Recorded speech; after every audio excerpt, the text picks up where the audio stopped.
for? I'm on the one-a-day Fruity Pebbles plan. Women our age shouldn't joke about vitamins. Women who are not our age shouldn't say women our age. I don't think we're in Kansas anymore, says Sarah Jessica Parker as she strolls into some luxurious Arabian hotel, wearing what appears to be a tablecloth and a tea cozy. She's not in Kansas or New York.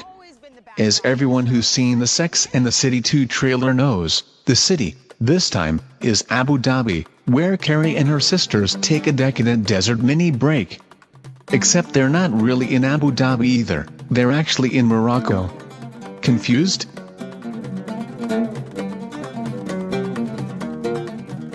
The original idea was to clash the Sex and the City girls' post-permissive consumerism with the bling culture of Dubai.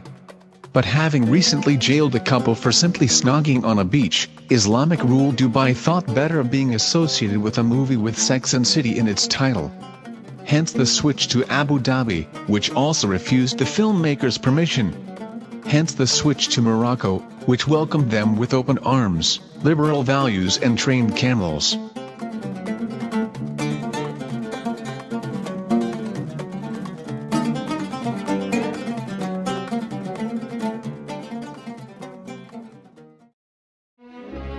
The hallowed sand dunes where Omar Sharif once galloped out of a mirage, in Lawrence of Arabia, will now play host to a quartet of neurotic shopaholics, dressed like they're at an I Dream of Jeannie convention.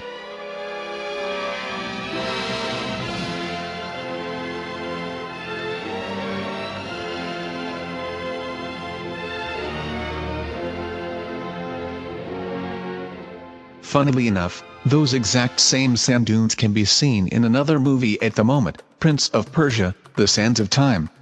The makers of this big-budget fantasy faced a similar problem. The story is set in 6th century Persia, but Persia is now Iran, where a Hollywood film crew is about as welcome as Salman Rushdie leading a gay pride march, naked. Again, Morocco was the solution. We shot the film in Morocco, so it's got this beautiful backdrop. Morocco has got such varied landscapes. One minute you're in the desert, and then the next minute you're in these mountains with snow. It's just incredible. It was perfect for it. It's a very beautiful and mysterious place to be. These are just the latest 2 examples, but if you know what you're looking for, you'll see Morocco everywhere in the movies these days.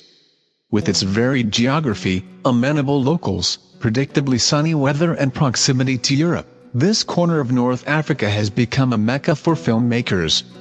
Not to mention an India, a Tibet, a Vietnam, a Jordan, a Mongolia, a Jerusalem, a Russia, probably even a Kansas.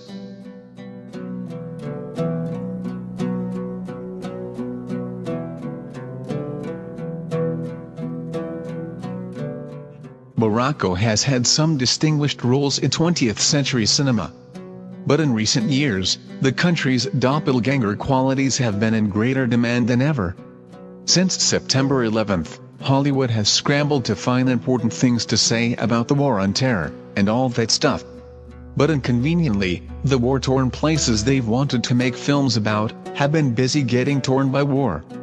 Chances are, any movie you've seen in the past decade about Iraq, Afghanistan or any anonymous Islamic wherever stand, you've been looking at Morocco Green Zone, Stop Loss, Body of Lies, Syriana, Black Hawk Down, Traitor, Charlie Wilson War, were all shot here. For a Muslim country, Morocco's seen more crucifixions than a Vatican postcard shop. The biblical trade still goes on, but it's been augmented by modern epics such as Oliver Stone's Alexander, Troy, Francis Asterix and Obelix, Mission Cleopatra and The Mummy. Not to mention Ridley Scott, who can't get enough of the place. Black Hawk Down, Gladiator, Body of Lies and his ill-fated Crusades epic, Kingdom of Heaven, were all made in Morocco.